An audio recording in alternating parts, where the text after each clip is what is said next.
पूर्व विभाग मध्यवर्ती सार्वजनिक गणेशोत्सव महामंडळाच्या अध्यक्षपदी श्रीकांत कोंडात तर सचिवपदी मनोज पिस्के यांची निवड करण्यात आली आहे। पूर्व विभाग मध्यवर्ती सार्वजनिक गणेशोत्सव मंडळाच्या विश्वस्त मंडळाची सभा विश्वस्त अध्यक्ष जनार्दन कारंपुरी यांच्या अध्यक्षतेखाली होऊन यंदाच्या गणेशोत्सवासाठी उत्सव समितीच्या नूतन पदाधिकाऱ्यांची निवड करण्यात आली आहे। अन्य पदाधिकारी याप्रमाणे आहेत। कार्याध्यक्ष साईनाथ मुनगा पाटील, विनोद केंजरला, उपाध्यक्ष गुरुनाथ कोळी, सुरेश यल्लारम,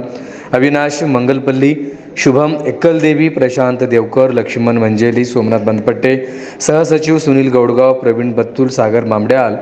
सुनील सारंगी, हरी जाधव, खजिनदार नागेश मॅकल, सहखजिनदार गोविंद दंडी, अनिल जक्कन, प्रसिद्ध प्रमुख रोहन श्रीराम, गिरीश गोस्की, मिरवणूक प्रमुख राजदत्त गुंजाळ,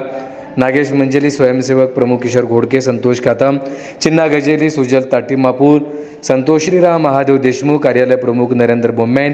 पुरोहित चंद्रशेखर सरगम, ताता गणपती, प्रतिनिधी अंबादास आदेली, सागर कारंपुरी, कायदेशीर सल्लागार ॲडव्होकेट मुनीनाथ कारंपुरी, सभेला विश्वस्त अजय दास्त्री, व्यंकटेश हाकेन, पांडुरंग दिड्डी, सुरेश फलमारी, रामचंद्र जन्नू, विष्णू कारंपुरी, विजयकुमार गुल्लापल्ली, अंजन कुमार देवीदास उपस्थित होते।